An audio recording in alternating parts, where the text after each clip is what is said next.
Bonsoir à toutes et à tous. Bienvenue dans Quelle Comédie, l'émission consacrée à l'actualité de la comédie française. Ce soir, comme chaque lundi, Arthur Lenoir filme et répond à vos commentaires et à vos questions. Bonsoir à vous, Arthur Lenoir. Il est même pas en t-shirt, il a une chemise par-dessus, alors qu'il fait quand même une chaleur incroyable à la comédie française ce soir. Nous vous proposons une édition spéciale, Arthur et moi, avec une invitée très spéciale. Bonsoir Catherine Salvia. Bonsoir. Alors, je vais essayer de vous présenter, Catherine Salvia, en étant synthétique, mais précise. Vous êtes comédienne, vous rentrez à la Comédie Française en 1969, vous êtes nommée 461e sociétaire en 1977 et désignée sociétaire honoraire en 2006. Vous entrez dans la troupe avec Les Fourberies de Scapin, de Molière, un auteur que vous connaissez bien, que vous allez retrouver à de nombreuses reprises, notamment pour l'Impromptu de Versailles, mise en scène Pierre Dux, Le Bourgeois Gentilhomme, mise en scène Jean-Louis Barrault, Les Femmes Savantes, Simon Haine, Don Juan, Le Festin de Pierre, par Jean-Luc Boutet, qui vous a également dirigé dans Le Misanthrope. Vous avez avec Catherine Hegel. Avec Catherine Hegel, vous avez joué beaucoup de Marivaux, l'un de vos auteurs préférés, je crois. Nous y reviendrons. La Double Inconstance, mise en scène Anne Kessler. La Faux Suivante, Jacques Lassalle, Le Legs, Jacques Rony, La Commère, Jean-Paul Roussillon, L'Épreuve, Jean-Louis Tamin. Vous avez joué sous la direction de Zéphir-Élie Treller, Claude Stratz, Brigitte Jacques Wageman. À chaque fois j'ai du mal. Éric Rue, votre camarade Guillaume Gallienne, ici à la Comédie Française, avec bien d'autres ailleurs, au cinéma. Catherine Salvia, vous avez tourné avec Colin Serrault, Xavier Giannoli, Robert Guédiguian, Christophe Tirard, Guillaume Gallienne. Laurent Tirard. Bon, oui, Laurent Tirard, c'est mieux. Votre interprétation de Sœur Constance dans les dialogues des Carmélites de Georges Bernanos, mise en scène par Gilles Desbourdet. Vous avez lu le Molière de la meilleure comédienne dans un second rôle en 88. Nous sommes heureux, nous sommes curieux et nous sommes très fiers de vous recevoir ici ce soir. Catherine Salvia, merci de votre présence. Alors, du 14 juin au 2 juillet, du mercredi au dimanche à 20h30 au Studio Théâtre, vous présentez votre seul en scène, 36 chandelles dans la maison de Molière, un spectacle adapté de votre livre. Plus ou moins. Allez-y. Oui. C'est grâce à Serge Sarkissian, Ouais. un ami de Michael Lonsdale, Ouais. Qui m'a présenté à lui. Et j'ai fait des petits spectacles avec Serge sur l'Arménie, comme son nom l'indique, et puis sur différents spectacles, Ouais. à Avignon et tout ça. Et puis, comme à chaque fois, je raconte des petites histoires, des petites anecdotes qui me sont arrivées, bien sûr, et qui sont peut-être rigolotes. Enfin bon, Serge m'avait dit, ce serait bien qu'on en fasse un livre. Alors, je me dis, qui ça va intéresser, mais bon, on a fait le livre, un livre sous forme d'interview. Alors, Donc lui vous a interrogé sur ses souvenirs, sur ces moments que vous avez vécus en 50 ans de théâtre. Voilà, absolument. Et donc, on a fait ce livre d'interview. Et puis après, il m'a dit, ce serait bien d'en faire un spectacle. Je me dis, ça m'a intéressé. Ah bon, alors, mais non, mais oui. Je dis, s'il veut, tant mieux, très bien, je fais le spectacle. Donc, j'ai écrit le spectacle avec que des anecdotes.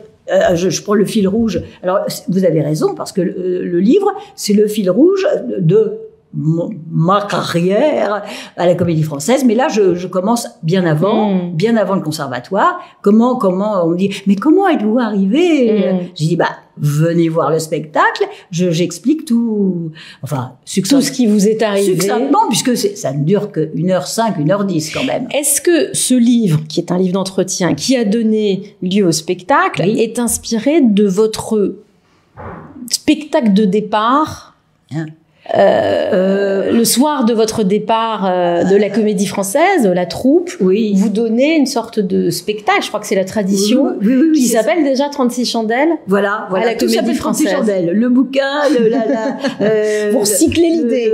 La soirée de départ et tout ça. Alors, bien sûr, comme disait Giorgio Strehler, plus ou moins. Donc, il y a le fil rouge, bon, mais là, dans le spectacle au Studio Théâtre, c'est que des anecdotes que je n'ai pas racontées, enfin, ou peut-être une ou deux, parce qu'elles sont vraiment croustillantes, que des anecdotes nouvelles. Inédites. Ouais. Voilà. Alors, c'est comme les chanteurs, il y a beaucoup de chansons nouvelles, mais il y a aussi il y a des tubes. Vous avez des tubes. Les tubes, les hits, je redis. Mais voilà. Mais sinon, c'est assez nouveau, quoi. Enfin, c'est tout différent, quoi. Donc, 36 chandelles dans la maison de Molière. En réalité, le spectre est plus large. Donc, oui.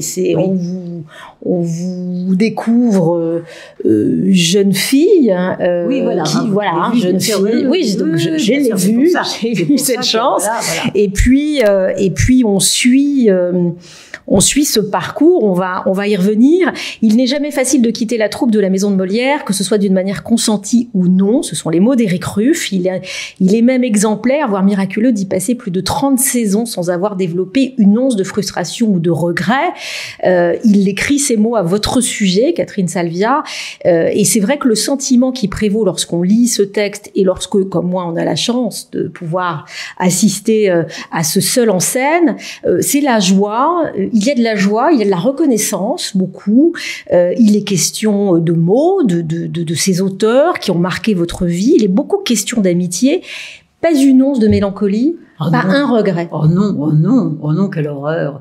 Mais non, c'est comme c'est une décision que vous avez prise, c'est une façon comme de vivre. Voltaire, ce que je cite, j'ai décidé d'être heureux parce que c'est bon pour la santé. Mais à quoi ça sert de se ressasser des choses? Puis d'ailleurs, non, j'ai aucun regret, aucune nostalgie. Oh non, j'adore le passé, bien sûr, mais non, c'est tout bien.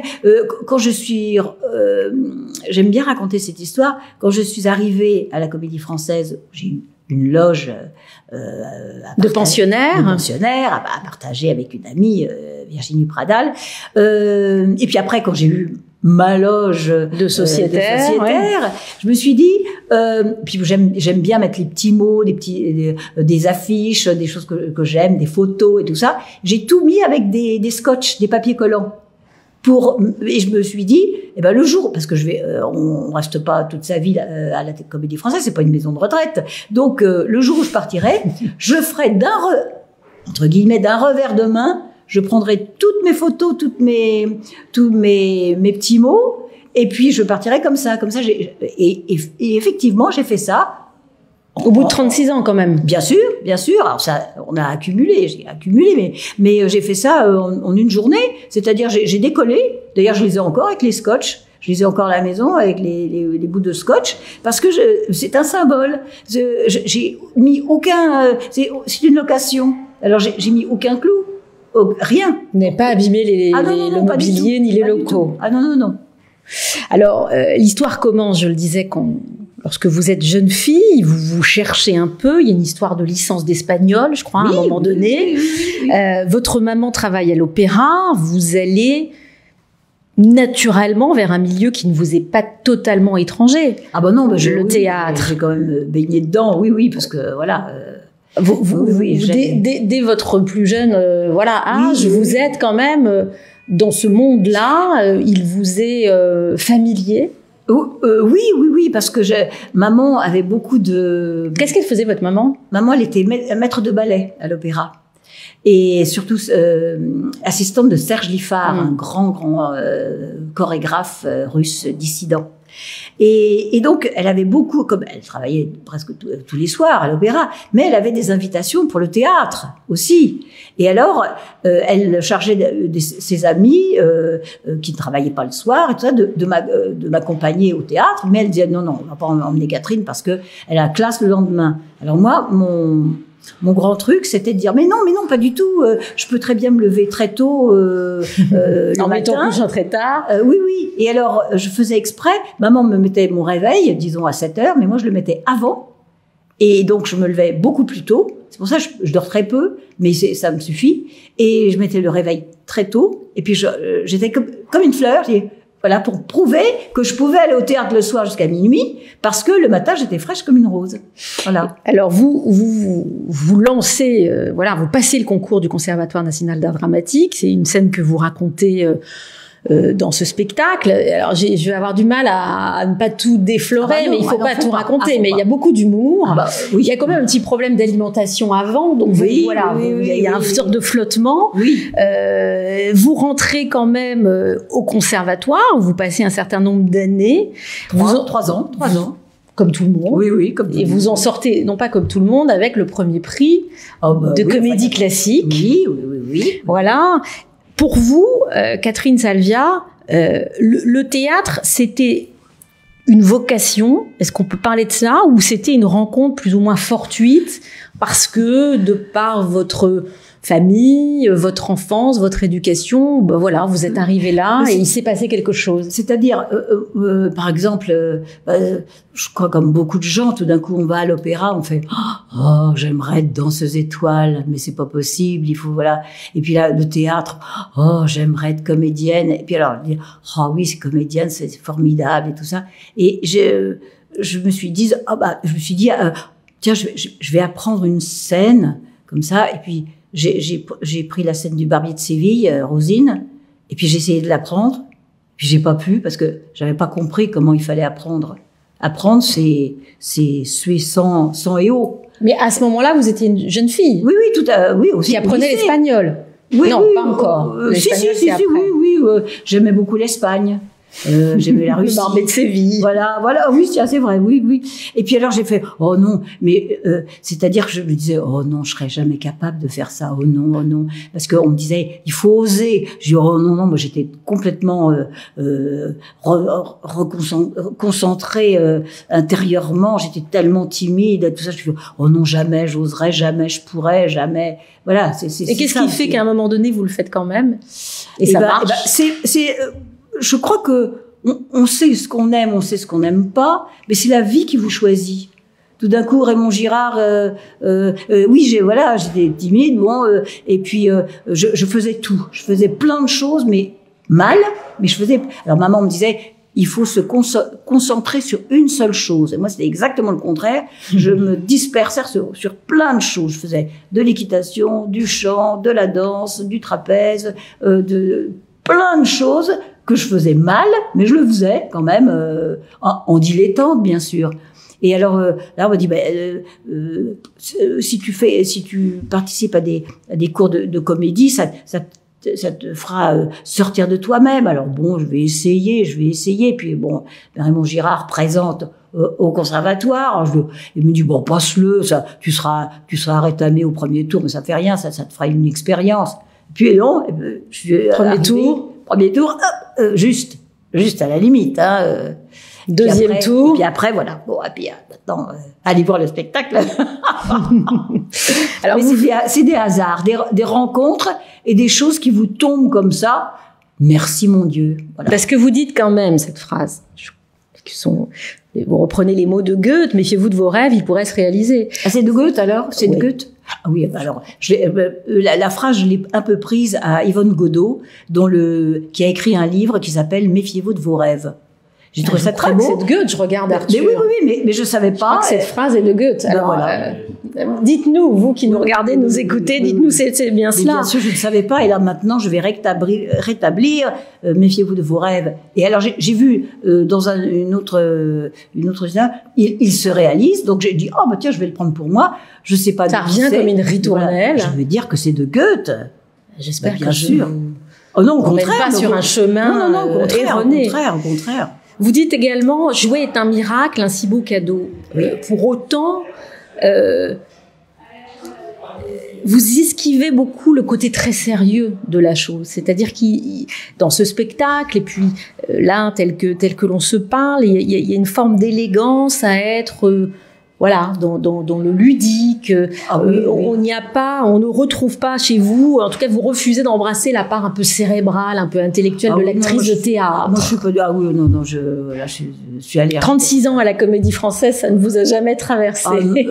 Non, c'est.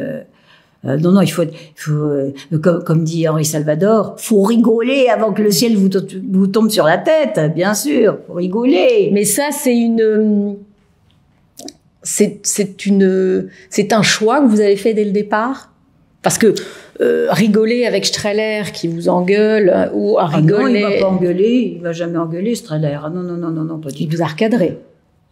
Ah oui, non, mais lui c'est voilà, Strehler c'est la passion, c'est magnifique. Non, j'en ai connu des difficiles. Ah oui, les metteurs en scène qui vous humilient et tout ça. Mais quand on est tout jeune, on sait pas, on se dit ça doit être normal et tout ça. Si, j'en ai avalé des couleuvres justement. Mais comme j'étais assez innocente, ça m'a servi finalement. Ça sert. En quoi ça sert?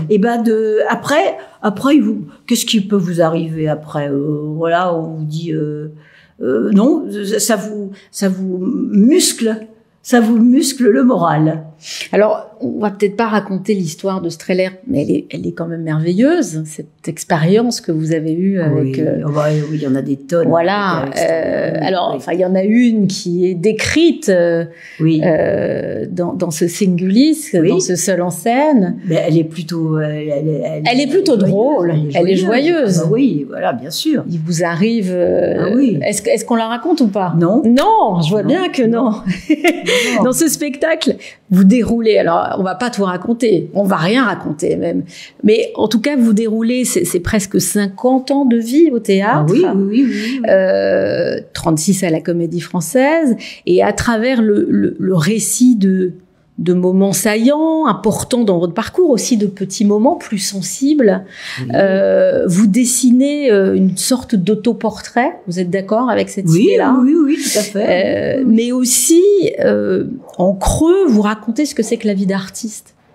La vôtre, celle de vos camarades. Oui, elles sont autant de comédiens, autant de vies différentes, hein, heureusement, autant de carrières différentes, autant d'événements différents, c'est normal. Il y a quand même un fil rouge dans ces vies-là. C'est la passion du théâtre, la passion de donner quelque chose au public. C'est ça le moteur. Et la vie de troupe, vous racontez ça commence dès le conservatoire, vous parlez de vos camarades. L'amitié, quoi. Puis, la troupe pour vous, c'est quoi? C'est quoi l'esprit de troupe, justement? C'est l'amitié, c'est des garçons et des filles qui se tiennent les coudes, qui s'aiment. C'est l'amour. Et même quand on s'aime pas trop, même quand on s'apprécie moins, c'est ça quand même. Finalement, il y a des gens qu'on n'apprécie pas spécialement, et puis tout d'un coup, un coup de fil, tout d'un coup, les idées reçues, les préjugés qu'on avait fondent comme neige au soleil, parce qu'on se dit mais elle est vraiment sympa, oui. Ah ben non, il est formidable. Et alors on remet les pendules à l'heure quand même. Voilà. C'est ce que j'ai appris. Et vous avez vécu, alors, donc c'est 36 ans dans la Comédie Française, dans cette troupe. C'est quand même un destin particulier pour un acteur ou pour une actrice. De vivre comme ça. Beaucoup d'appelés, peu d'élus. Voilà. Alors on se dit, mais pourquoi j'ai été choisie? Parce qu'il y en a tellement d'autres, pas pour dire, je fais du violon, mais il y a tellement de gens formidables qui ne sont pas la Comédie Française. Voilà, c'est tout. Pourquoi moi? Voilà, alors on ne sait pas pourquoi on joue, on ne sait pas pourquoi on ne joue pas. On dit, mais pourquoi je joue pas? Voilà. Et puis vous voulez dire qu'on ne sait pas pourquoi on vous choisit, mais bien sûr, on ne comprend pas quand on n'est pas choisi. Mais bien sûr, c'est ça. Alors, faut prendre ça comme ça. C'est comme ça, comme dit mon amie sœur Constance des Dialogues des Carmélites de Bernanos. Voilà, de Bernanos. Heures et malheurs ont plutôt l'air tirés au sort que logiquement répartis. Mais ce que nous appelons hasard, c'est peut-être la logique de Dieu. Alors voilà. Guillaume Gallienne dit de vous que vous avez une mémoire incroyable. Mais non, pas du tout. Mais non, je peine pour apprendre. C'est-à-dire que je mets énormément de temps pour apprendre les choses. Oui, mais elles ont l'air de rester. Vous dites que vous vous souvenez de vos rôles. Non, c'est pas se souvenir, c'est que je les ai tellement, j'ai tellement eu de mal à les apprendre que maintenant je les sais pour la vie, quoi. Voilà, oui. Peiné pour apprendre? Oh oui, mais horrible, c'est horrible d'apprendre un texte. Il y a une technique, vous avez une technique? Bah, c'est gna gna gna gna gna gna gna gna gna gna. Oh, est-ce que vous les récitez à l'envers? Oh non, non, non. Déjà que j'ai du mal à l'endroit, alors non, non, non. Non, non, non, non. À l'endroit, mot par mot, phrase par phrase, voilà. Mais c'est très pénible. Mais alors, le miracle, quand on le sait, quand on sait un texte, on peut vous dire ça tout d'un coup, hop. Par exemple, vous voyez, c'est idiot, mais par exemple, j'ai joué avec quelqu'un que j'aime énormément, c'est Valère Novarina, et j'ai joué l'Espace furieux. Et j'avais 71 plantes à apprendre. Bah là, voilà, je les ai pas révisées. Je peux vous le dire, là. Dites-les-moi.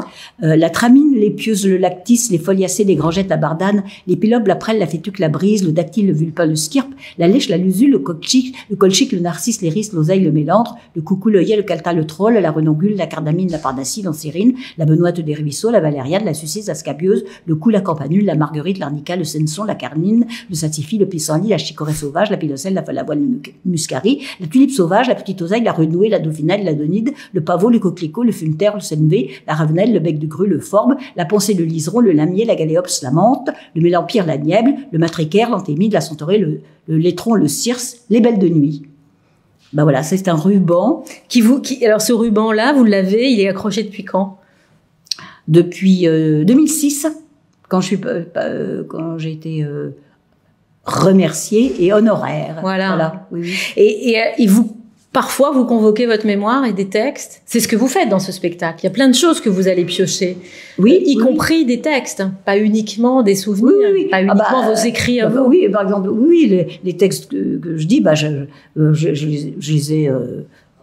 les sais depuis longtemps, quoi. Oui, oui, bien sûr. Et ils vous accompagnent hors de la scène, au quotidien? Oh bah oui, enfin au quotidien, je vais pas tous les textes. Chaque fois que vous prenez un café avec quelqu'un, citez Voltaire et Bernanos. C'est pas faux. Alors on dit, mais arrête avec tes anecdotes, arrête avec tes phrases, mais je les aime tellement qu'elles m'accompagnent parce que ça aide à vivre. Les phrases des poètes, parce que nous, notre petite conversation, enfin, non, je parle de la mienne, hein, vous pouvez. Ça n'a aucun intérêt, mais les mots c'est ça les poètes ou les auteurs, les grands auteurs, ils disent des choses qu'on ressent, mais ils les disent tellement bien. Je relisais là, parce que je fais une chose sur Madame de Sévigné, on parle de la vêture capucine. Qu'est-ce que c'est la vêture capucine? C'est une religieuse qui la vêture. Elle a revêtu son habit de religieuse capucine, les capucins, les capucines. Bon, moi j'avais dit, oh là là, mais qu'est-ce que c'est que ça? La vêture capucine, mais c'est tellement beau alors il faut expliquer après, mais c'est le langage 17e, mais c'est magnifique. Bon.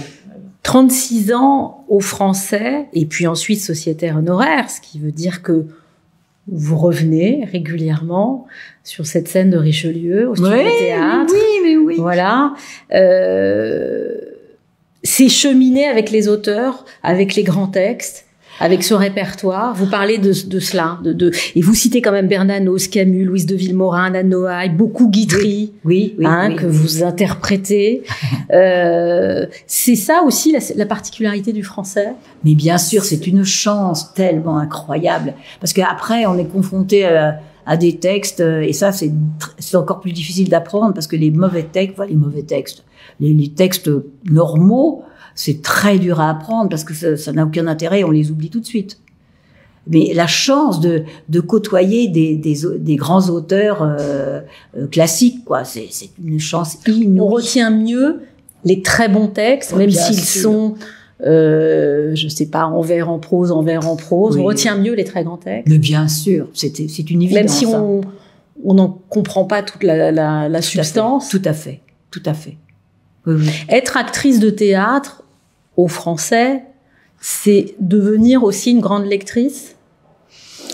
Est-ce que ça vous, finalement, maintient pas dans une forme comme un athlète, quoi. Vous êtes tenu de lire et de comprendre ces grands textes. C'est pas obligatoire, mais l'appétit vient en mangeant. Pour les jouer, c'est mieux. Oui, l'appétit vient en mangeant. On est confronté à des textes classiques, et donc on a envie d'en savoir plus. Enfin, oui, je pense. Et puis ça, c'est boule de neige, quoi. On a envie, plus on est confronté à des textes, plus on a envie d'en connaître d'autres, et puis de connaître la vie des auteurs, et puis ce qu'ils ont écrit aussi, et tout ça, oui. Et vous, donc vous quittez cette activité intense en 2006, puisque lorsque l'on est sociétaire à la Comédie Française, on travaille beaucoup, ça on le sait. Enfin, oui, pour notre plus grand plaisir. Depuis, vous gardez cette esthétique de la lecture. Est-ce que ça vous a forgé finalement un caractère que vous n'auriez peut-être pas eu, ou des goûts ou des passions littéraires, si vous n'aviez pas fait ces 3 décennies et quelques ici? Oui, sûrement. Si vous n'aviez pas cheminé avec le théâtre. Bien sûr, sûrement, parce que le chemin a été semé de textes magnifiques que je n'aurais peut-être pas eu si je n'avais pas été à la Comédie Française. Mais moi, je suis vraiment passionnée par l'histoire et la littérature. Alors, donc, quand même toute petite, j'étais vraiment passionnée de ça. Alors. C'est-à-dire que vous aviez un goût originel qui a été nourri. Ah oui, je ne lisais que ça. D'ailleurs, j'ai pas changé. Je ne lis que des biographies ou les grands auteurs ou des auteurs. On me dit non, il faut que tu lises ça. Alors là, voilà, vous dire des grands auteurs, c'est-à-dire des auteurs qui ne sont pas contemporains. Voilà. Qu'est-ce que vous entendez par grands auteurs? Les grands auteurs qui ne sont pas contemporains. Mais les contemporains, alors, il y a une chose que je ne peux pas lire, c'est les romans de maintenant, les histoires autobiographiques. Non, l'autobiographie, j'adore. Vraiment, j'aime beaucoup sur les personnes. Mais les romans, c'est horrible ce que je vais vous dire. Les prix Goncourt, les machins, ça ne m'intéresse absolument pas. Mais complètement. Ça ne m'intéresse pas du tout. J'ai essayé, mais ça me tombe des mains. Vous avez besoin de convoquer la grande littérature. Bah oui, ou des auteurs éprouvés par l'histoire. Oui, ou des gens qui ont vécu et qui donc ça correspond aussi avec l'histoire, avec un grand H. La vie des gens, la vie des stars hollywoodiennes, ça me passionne aussi, parce que tout d'un coup ça fait on s'intéresse à l'époque où les gens ont vécu. C'est surtout ça. Alors Catherine Salvia, dans ce spectacle que vous avez écrit, que vous jouez, donc à partir du 14 juin au Studio Théâtre, vous convoquez les grands auteurs, vous convoquez aussi vos camarades. Vous avez parlé d'amitié tout à l'heure. Donc on croise André Duchossois, Geneviève Casil, Nicole Michel. Non, c'est pas grave. Alors là vraiment. Non, mais attendez, je les connais parce que je les connais. Non, mais moi aussi je connais. Michel Duchossois, André Dussolier. Ah oui, c'est ça. Voilà, Virginie Pradal, Jean-Luc Boutet. On a aussi Thierry Rancy, Sylvia Berger, Loïc Corbery. Votre sœur, oui, Christine Murillo, Guillaume Gallienne, qui dit de vous, dans cette préface de votre livre, quand elle peut faire une lecture le matin dans un château en pleine campagne, ensuite jouer au studio pour enchaîner avec une autre pièce au Richelieu avant de recevoir quelques amis, alors là, elle est aux anges. Voilà, ça c'est votre vie, c'est la vie telle que vous l'aimez, telle que vous la vivez, Catherine Salvia. Mais oui, mais c'est tellement une chance qu'on moi, j'ai horreur de demander quelque chose. D'ailleurs, je ne sais pas, voilà. Mais je me dis, ça veut dire que vous n'êtes jamais allé chercher un rôle, par exemple. Non, jamais. Mais je dis, tiens, j'aurais aimé, ou non, même pas d'ailleurs, même pas. Mais et je me dis, qu'est-ce que tu fais? Je dis, qu'est-ce que tu fais pour la rentrée? Je sais pas, mais ça tombe. Ça tombe comme ça. On vous propose des choses, vous les saisissez. Mais bien sûr. Moi, quand je suis partie de la Comédie Française, je me suis dit, personne m'attend. Bon, alors je m'étais dit, si dans un an j'ai rien, je téléphonerai à Daniel Darès. C'était le directeur du Théâtre Antoine, qui m'aimait bien avec sa femme, il m'aimait beaucoup. Et je me disais, tiens. j'irais dire, ah bah tiens, voilà, je suis libre. Et puis, j'ai même pas eu le temps de faire ça.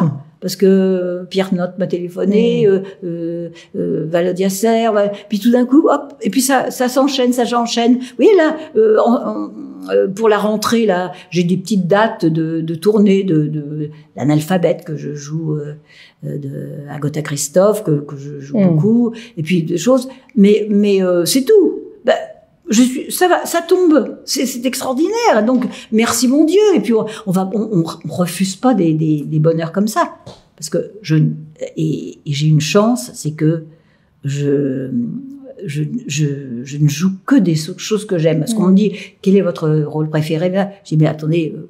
Je ne joue que des choses que j'aime. Il y a quand même des rôles qui vous ont marqué. Sœur Constance, c'est un rôle qui vous a marqué, sûr, mais non pas uniquement parce que vous avez eu un Molière, mais parce que c'était un rôle important pour vous. Oui. Pour le coup, vous racontez quand même que vous n'êtes pas allé demander ce rôle, mais vous vous y êtes intéressé. Ah mais bien sûr. Vous avez manifesté un intérêt. Mais bien, non, oui, c'est ça. J'ai demandé, oui, je vais pas raconter, mais oui, c'est ça. Mais il y a des rôles qui vous suivent, il y a des rôles qui vous accompagnent, forcément. Oui, bien sûr, mais presque tous. C'est pour ça que je cite souvent des phrases, parce qu'ils m'accompagnent. C'est comme l'histoire de la charité de Jeanne d'Arc.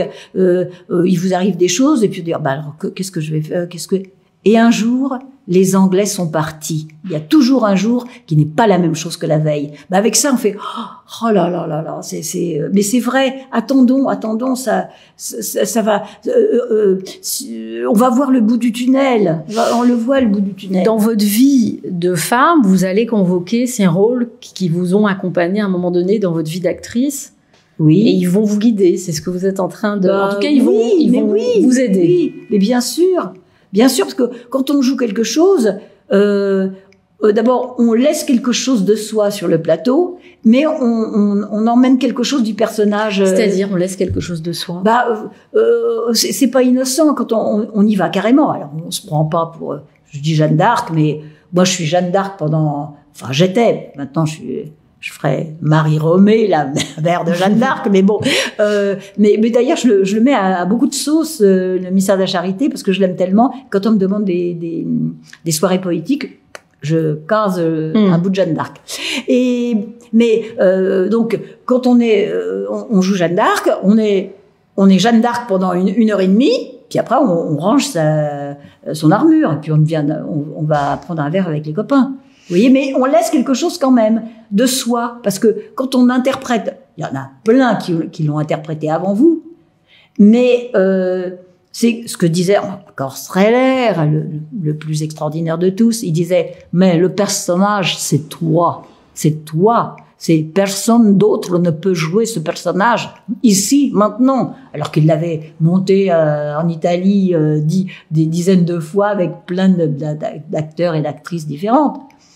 Mais non, mais c'est ici, maintenant, c'est toi. Il y a que toi qui peux faire ça. Maintenant, ici. Après, bon, mais c'est formidable. Alors on est transporté. Quand vous jouez ce récit autobiographique, 36 chandelles, vous laissez quoi de vous? C'est un personnage ou c'est vous? Non, c'est moi, mais on ne nous dit pas tout. C'est-à-dire, je me raconte pas non plus des choses intimes. Bon, ça n'a aucun intérêt. Je ne raconte que ce que je trouve intéressant, c'est-à-dire drôle.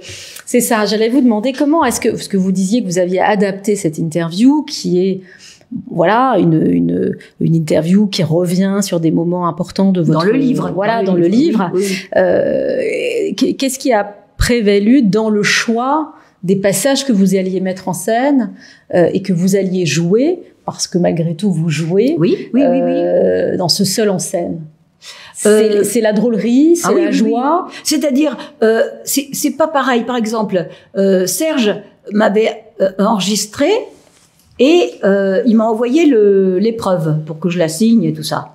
Et j'ai dit, mais non, il faut que je corrige tout ça, parce que quand on se parle comme ça, on fait oui, mais et ça, lui il avait trop mis oui, mais non. Quand on écrit un livre, c'est pas pareil que un échange vocal, oral. Alors donc j'avais corrigé, c'était très bien.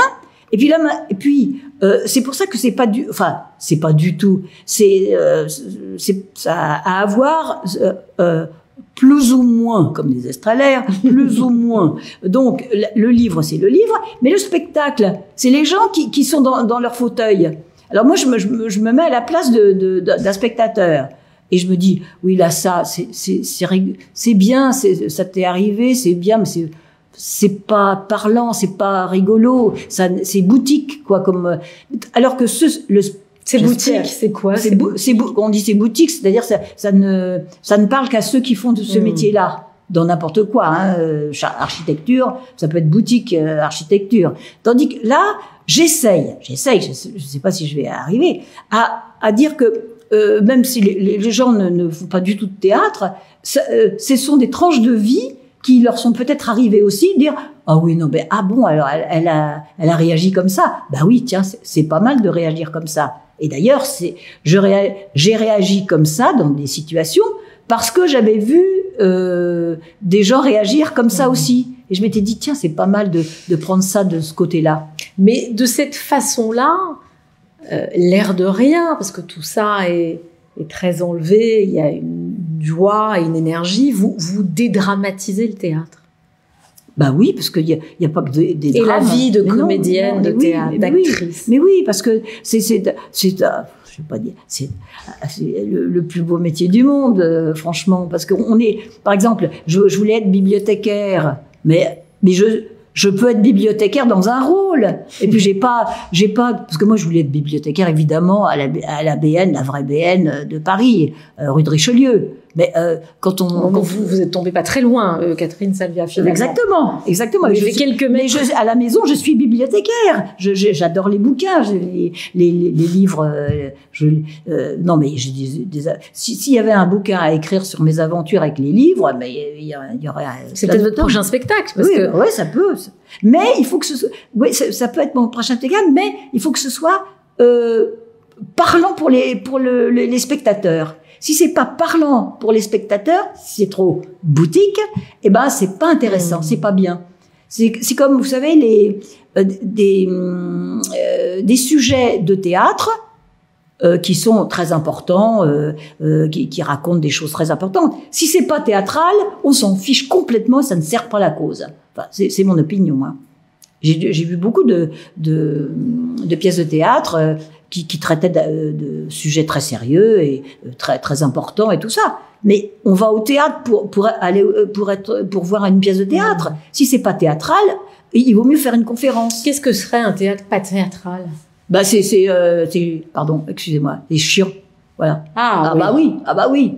Même si c'est un grand sujet, il vaut mieux faire une conférence.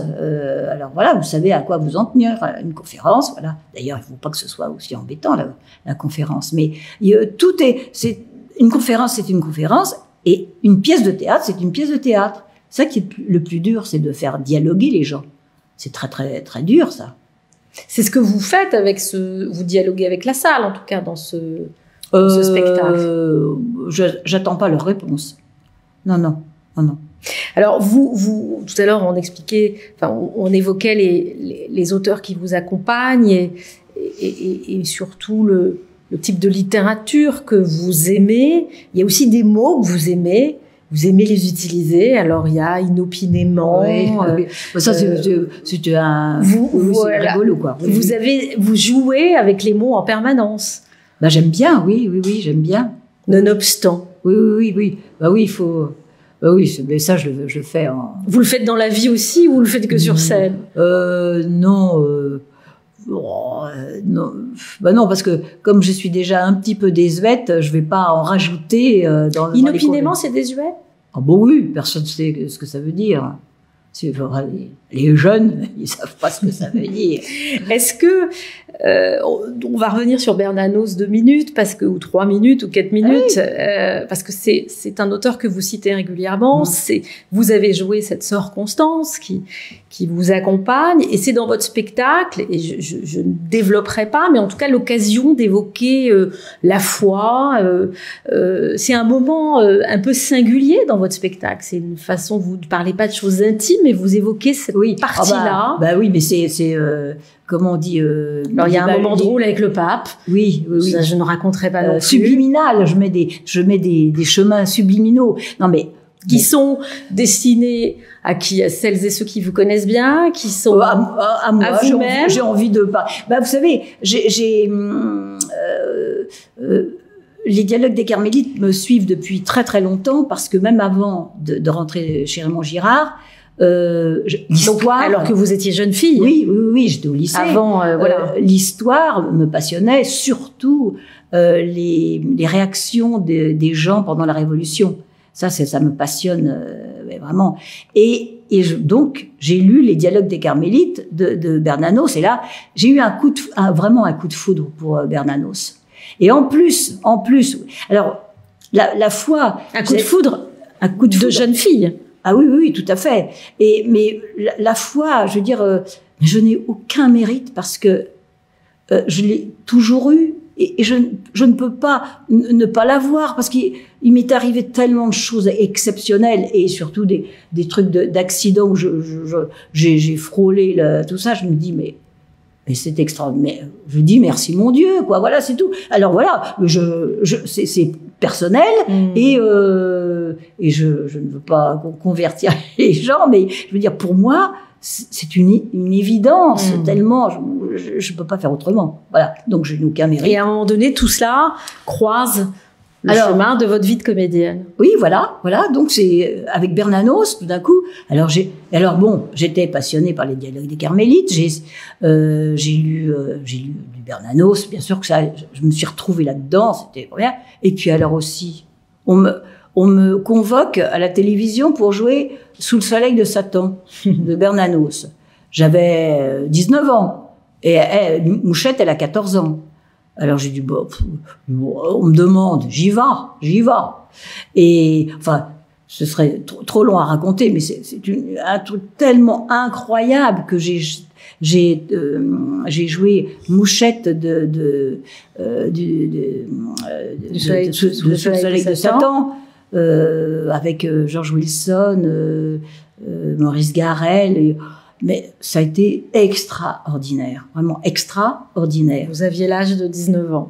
Oui, puis voilà, puis j'ai été choisie, mais après, je devais pas être choisie, mais j'ai été choisie parce que, des trucs.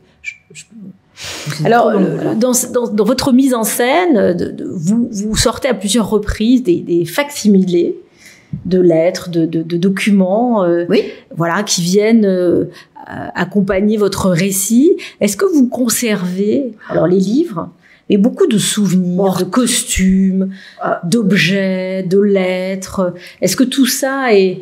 Mais oui, mais c'est le problème, c'est horrible. Document de votre vie. Pas les costumes, parce que j'ai pas le droit à tout ça. Mais je garde une petite chose de tous les... De chaque rôle. De chaque rôle. Et je garde tous les mots, je garde toutes les photos. C'est horrible. Vous vous rendez compte Pourquoi c'est horrible? Parce que ça envahit. Alors j'en ai donné beaucoup. Vous savez, à la ART. L'ART, c'est les archives du théâtre, rue Pavée. Ça, c'est formidable, parce que au moins vous donnez les choses et elles sont conservées, et vous pouvez aller les compulser, mais elles sont conservées. Alors ça, j'en ai donné beaucoup, mais j'en ai encore plein. Puis je dis, vous savez, c'est comme dans le deuxième acte de Cyrano. Vous savez, il fait il faut faire des cornets, des sacs. Et alors il dit avec les poèmes, alors il fait oh non pas celle-là, non oh pas celui-là, oh non pas celui-là, moi c'est ça, je vais en donner, ah non pas celui-là, non mais ça, ah non pas celui-là. Puis il suffit que je donne quelque chose pour que j'en ai besoin le lendemain. Absolument. C'est horrible. Alors vous n'avez jamais joué de pièces de Tchekhov? J'ai joué des petites pièces de Tchekhov, j'ai joué la demande en mariage. Sur la Grande Route avec Guillaume Gallienne, grâce à Guillaume Gallienne. Mais non, j'ai jamais joué la Cerisay. Bon, c'est pas grave. Mais c'est pas un regret. Mais est-ce que c'est un rêve? Oui, c'était un rêve. Mais bon, mais, je vais vous dire. Ah oui. aussi par hasard, grâce à Guillaume Gallienne d'ailleurs, c'était Olivier Meyer qui dirigeait le théâtre de Suresnes et qui avait besoin d'un spectacle sur la Russie. Il a demandé à Guillaume Gallienne et Guillaume ne pouvait pas faire un deuxième jour. Alors donc on a fait tous les deux un spectacle différent sur Tchekhov. Et moi, j'ai fait un spectacle sur Tchekhov. C'est-à-dire une sorte de compulsion de texte Alors, Tchekhov, sa vie, son œuvre, les pièces, les lettres, tout en une heure. Et donc, le spectacle y est. Je l'ai d'ailleurs donné au Studio Théâtre.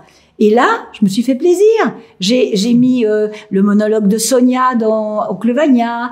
J'ai fait un bout de la Cerisay. Tout ce que j'ai aimé. Et comme ça, j'ai pas à attendre en coulisses. Vous voyez? Voilà. Donc, je me suis taillé la part du lion en faisant des extraits. Et comme ça, j'ai joué votre Tchekhov. Mes Tchekhov, voilà. Vos Tchekhov. Donc, voilà. Mes Tchekhov. Donc, il y a aucun regret non plus. Catherine Salvia, si vous aimez les poètes, si vous deviez écrire une lettre, non pas à un jeune poète, mais à une jeune actrice. Il y a beaucoup de jeunes actrices ici. Oui. Les jeunes académiciennes. Qu'est-ce que vous lui écririez? Mais de vivre la passion, je l'écrirais rien du tout. J'aurais dit, mais il y a pas à écrire, il y a à foncer dans sa passion, quoi. Voilà ce que je dis aussi. Passion, confiance, mais vigilance, comme à cheval. Faut aussi se méfier. Faut se méfier de ses instincts, faut se méfier de ses enthousiasmes, mais il faut garder quand même. Vous lui diriez pas, sois folle et molle? Ah oui, folle et molle. Bah ça c'est Françoise Seigné j'étais nerveuse et tout ça avant d'entrer en scène, elle m'a pris les mains puis elle m'a dit folle et molle. Sois folle et molle. Mais parce que j'étais très excitée. Qu'est-ce que ça veut dire? Vis ton rôle comme tu le veux, voilà. Et puis calme-toi, parce que moi j'étais très très très énervée, très très excitée, très voilà. Et molle, c'est pour moi molle parce que mais quelqu'un qui est tranquille, on va pas lui dire molle. Voilà. Merci beaucoup, Catherine Salvia. Merci. Voilà, d'avoir partagé tout cela avec nous. Merci de votre présence avec nous ce soir. Merci à vous. Merci Arthur. Merci à vous qui nous regardez ou nous écoutez. 36 chandelles dans la maison de Molière. Texte et interprétation Catherine Salvia. Mise en scène Serge Sarkissian. Lumière Sylvie Maestro et Jérôme Pastini. Alors, est-ce que je parle des séquences filmées? Non. Enfin, il y a des petites surprises filmées avec vos camarades d'ici. Voilà. Vous pouvez citer les noms. Oui. Thierry Ancy, Sylvia Berger, Guillaume Gallienne, Loïc Corbery, Bernard Allan, Nicole Calfan, Christine Murillo. Oui. Voilà, sont également présents dans ce single-list. Le texte 36 chandelles, 8 lustres de passion et d'amitié dans la maison de Molière est publié aux éditions Onésime. 2000. Bonne semaine. Et avec la Comédie Française.